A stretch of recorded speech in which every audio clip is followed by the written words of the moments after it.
اس کائنات میں کوئی بھی چیز مستقل نہیں ہے، مستقل بنیادوں پر نہیں ہوتی. یعنی اگر کوئی شخص عروج حاصل کر چکا ہے تو یقیناً ایک روز وہ زوال کا شکار ہوگا. اور کچھ نہ کچھ ایسا نہیں ہے کہ کوئی بھی ہماری حالت جو ہے، چاہے وہ اگر کوئی کسی کے حالات سازگار ہیں، کوئی خوشی کے لمحات میں ہے، تو یقیناً وہ دکھ کو بھی دیکھے گا، دکھوں کو بھی اور غموں کو بھی وہ ضرور دیکھے گا.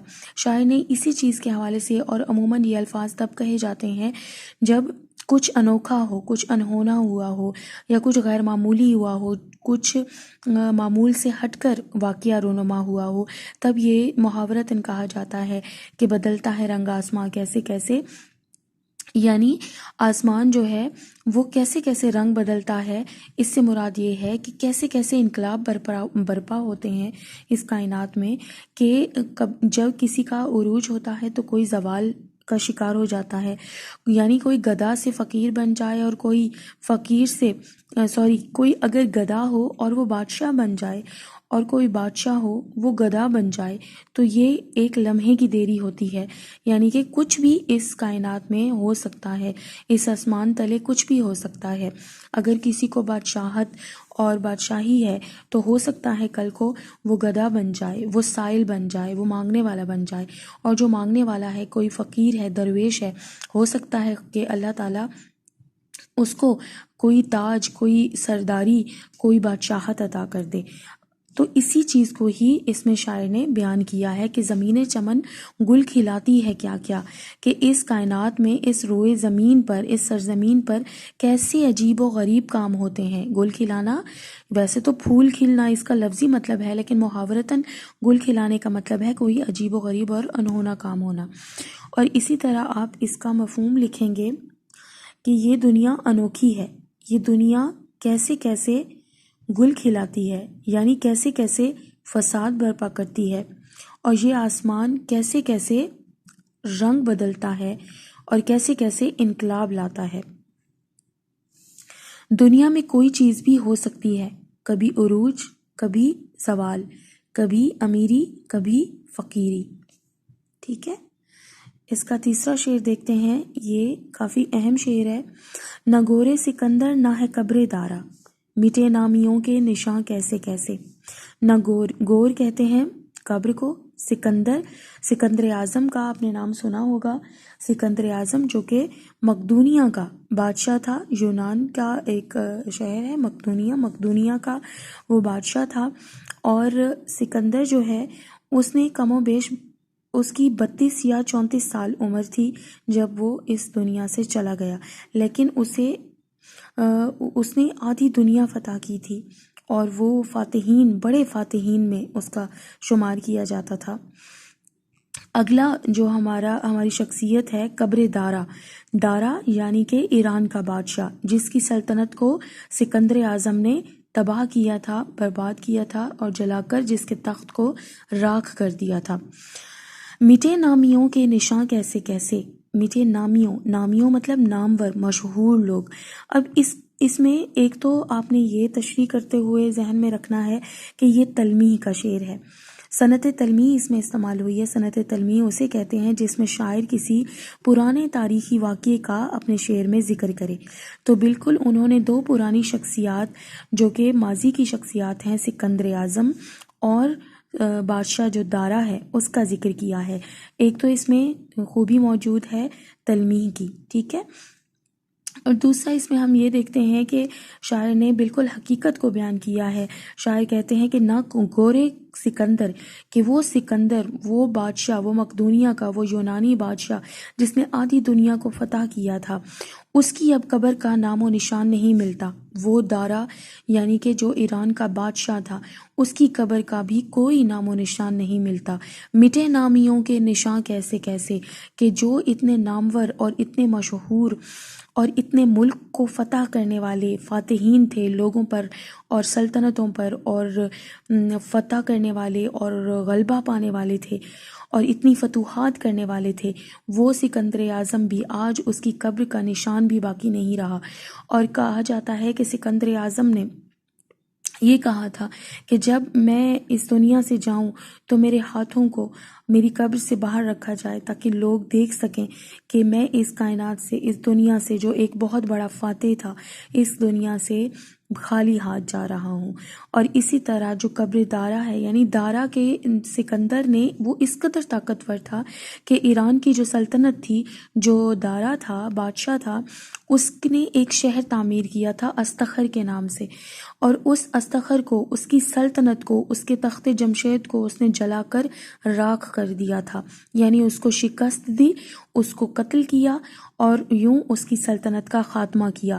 نہ دارا کی قبر کا نشان آج موجود ہے، اور نہ دارا کو شکست دینے والا وہ سکندر اعظم جو کہلایا جاتا تھا، وہ بھی کم و بیش 32 سے 34 سال کی عمر میں اس فانی کائنات سے چلا گیا۔ اور یہ دونوں جو ہے وہ اس کائنات کے فانی ہونے کی علامت ہے کہ اس کائنات میں اگر کسی کے پاس کوئی طاقت ہے تو وہ صرف رب کائنات کے پاس ہے۔ اور جتنے بھی لوگ جو طاقتور خود کو سمجھتے تھے اور یہ سمجھتے تھے کہ وہ اپنی طاقت کے بل بوتے پر کسی کو بھی شکست دے سکتے ہیں، آج ان طاقتور لوگوں کے بھی، ان مشہور اور نامور لوگوں کے بھی نام و نشان ختم ہو چکے ہیں، مٹ چکے ہیں۔ اگلا شعر دیکھتے ہیں۔ دل و دیدہ اہل عالم میں گھر ہے، دل اور دیدہ اہل عالم میں گھر ہے، تمہارے لیے ہیں مکان کیسے کیسے۔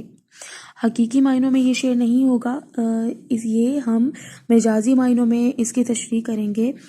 دل ایک عضو ہے، انسانی عضو، ٹھیک ہے، جس میں کئی جذبات، کئی احساسات جو ہے وہ پیدا ہوتے ہیں۔ دیدہ مطلب نظریں، نگاہیں۔ اہل عالم یعنی کہ جو عالم، دنیا میں رہنے والے جو لوگ ہیں۔ تمہارے لیے یعنی محبوب سے مخاطب ہے شاعر۔ مکان مطلب رہنا، قیام کرنا، مقیم ہونا، کسی جگہ ٹھہرنا۔ اب شاعر نے بہت طنزیہ انداز میں اپنے محبوب سے یہ کہا ہے، اور اپنی بے رخی کا اور اپنی بے اتنائی کا یہ شکوہ بھی کیا ہے، اور بہت طنزیہ انداز میں کہتے ہیں کہ تم تو اہل عالم کے، یعنی تم تو اس دنیا کے جتنے بھی لوگ ہیں یا تمہارے ارد گرد جو لوگ ہیں، ان کے تم دلوں میں اور ان کی نظروں میں اور نگاہوں میں رہتے ہو، اور تمہارے تو کئی مکان ہیں، تم تو ان کے دلوں میں بستے ہو، تم ان کے دلوں کے مکین ہو، تم ان کی نگاہوں میں بستے ہو، تم ان کی نگاہوں کے مکین ہو۔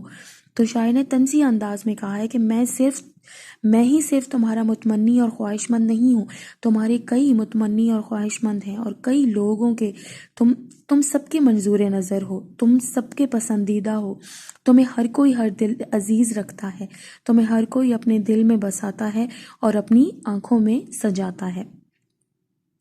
اس کا آپ مختصر سا مفہوم لکھ لیجئے۔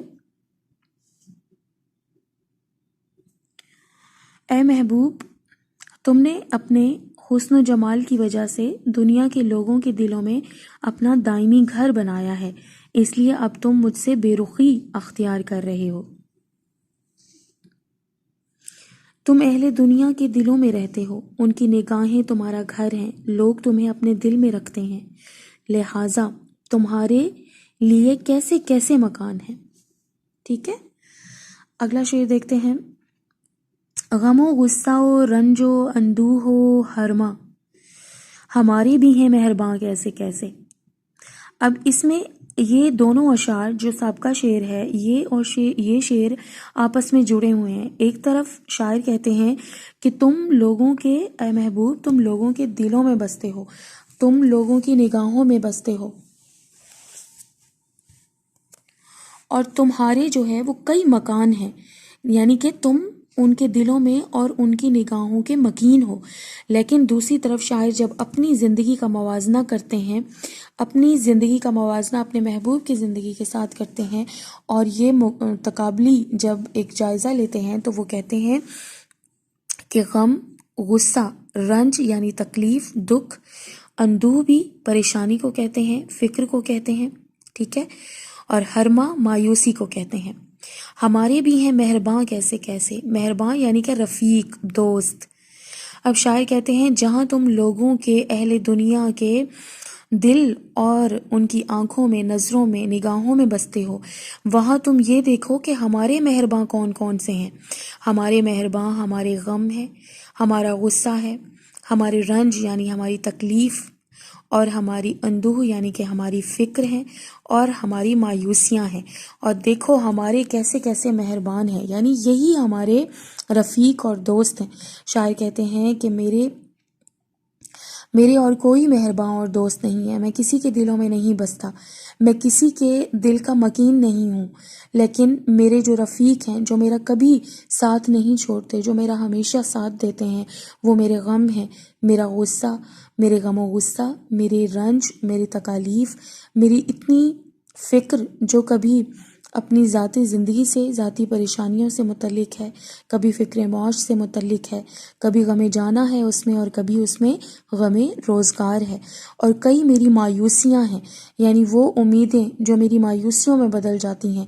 یہ سب کے سب میرے مہربان ہیں، میرے رفیق ہیں، جو میرا ساتھ نہیں چھوڑتے، اور تاحال تمام عمر اب تک یہ میرا ساتھ نبھائے ہوئے ہیں، ایک دوست کی طرح، ایک رفیق کی طرح میری زندگی میں یہ ساتھ ساتھ چلے ہیں۔ کون کون سی چیزیں؟ غم، غصہ، رنج یعنی تکالیف، اندوہ یعنی کہ فکر، اور مایوسی۔ اگلا شعر دیکھتے ہیں۔ اس میں آپ مختصر سا اس کا مفہوم لکھ لیجئے۔ میں نے اپنی ساری زندگی رنج و غم میں ہی گزاری ہے، ایسا لگتا ہے کہ یہ مجھ پر اتنے مہربان ہیں کہ میرا ساتھ نہیں چھوڑتے۔ اگلا شعر دیکھتے ہیں۔ تیری کلک قدرت کے قربان آنکھیں دکھائے ہیں خوش رو جواں کیسے کیسے۔ تیری کلک کہتے ہیں قلم کو، ٹھیک ہے، تیری قدرت کا قلم، تیری سے مراد اللہ تعالیٰ کی قربان آنکھیں دکھائے ہیں خوش رو خوبصورت۔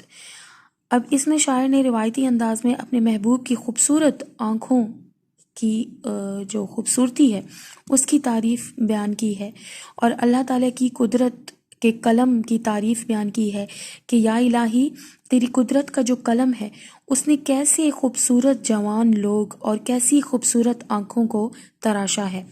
بالکل روایتی انداز میں جس طرح محبوب کی کبھی آنکھوں کی، کبھی لب و رخسار، کبھی اس کے گیسوؤں کی یعنی اس کے زلفوں کی، کبھی اس کے زنخداں یعنی اس کے ٹھوڑی کے گڑھے کی، اور کبھی اس کے رخساروں کی، کبھی اس کے لبوں کی، جیسے کہ میر نے کی ہے کہ نازکی اس کے لب کی کیا کہی ہے، پنکھڑی گلاب کی سی ہے، اور اسی طرح میر ان نیم باز آنکھوں میں ساری مستی شراب کی سی ہے۔ تو بالکل روایتی انداز میں شاعر نے اپنے محبوب کی خوبصورتی کو موضوع بنایا ہے، اور ساتھ ہی محبوب کی خوبصورت آنکھوں کی تعریف کرتے ہوئے اللہ تعالیٰ کی قدرت اور اس کی قدرت کے قلم نے جس طرح محبوب کی آنکھوں کو تراشا ہے اس پہ بھی قربان ہوتے ہیں، اور یہ کہتے ہیں کہ یا الہی میں قربان جاؤں تیری قدرت کے قلم پر کہ جس نے ایسے خوبصورت چہرے اور ایسی خوبصورت آنکھیں تراشی ہیں۔ آخری شعر دیکھتے ہیں۔ کرے جس قدر شکر نعمت وہ کم ہے، مزے لوٹتی ہے زباں کیسے کیسے۔ بہت مختصر، بہت سادہ، آسان اور عام فہم انداز میں آخری ہمارا شعر ہے۔ یہ ہماری غزل کا آخری شعر ہے، لیکن یہ مقطع نہیں ہے۔ کیوں مقطع نہیں ہے؟ کیونکہ اس میں شاعر نے اپنا تخلص استعمال نہیں کیا۔ یہ مقطع اس صورت میں ہوتا اگر شاعر اپنا تخلص استعمال کرتے۔ شاعر کہتے ہیں کرے جس قدر شکر نعمت وہ کم ہے، کہ ہم اللہ تعالیٰ کی عطا کردہ بے پناہ نعمتوں کا جس قدر بھی شکر ادا کریں اتنا ہی کم ہے۔ مزے لوٹتی ہے زباں کیسے کیسے، وہی بات ہے کہ جس طرح سورہ رحمان میں اللہ تعالیٰ نے فرمایا ہے کہ اور تم اپنے رب کی کون کون سی نعمتوں کو ٹھکراؤ گے، جھٹلاؤ گے، ٹھیک ہے۔ اب اس میں بھی آپ سورہ رحمان کا وہ ترجمہ لکھ سکتے ہیں کہ اے لوگو تم اپنے رب کی کون کون سی نعمتوں کو جھٹلاؤ گے، یعنی اللہ تعالیٰ نے اس قدر نعمتیں انسان کے لیے اتاری ہیں، تخلیق کی ہیں، رنگ و انواع و اقسام کے جو ہے وہ میوے ہیں، پھل ہیں، اور میوہ جات ہیں، اور کھانے ہیں، اور ایسی ایسی نعمتیں جو ہے وہ اللہ تعالیٰ نے انسانوں کے لیے مسخر کر دی ہیں کہ شاعر کہتے ہیں کہ ہماری زبان جو ہے ہر ایک چیز کا ذائقہ، اس کا مزہ لوٹتی ہے، اور کیا یہ تمام تر جو نعمتیں ہیں، کرے جس قدر شکر نعمت، یعنی جس قدر، جتنا زیادہ، جتنی حد تک بھی ہم چاہیں کہ اللہ تعالیٰ کی نعمتوں کا شکر ادا کریں تو وہ پھر بھی کم ہے.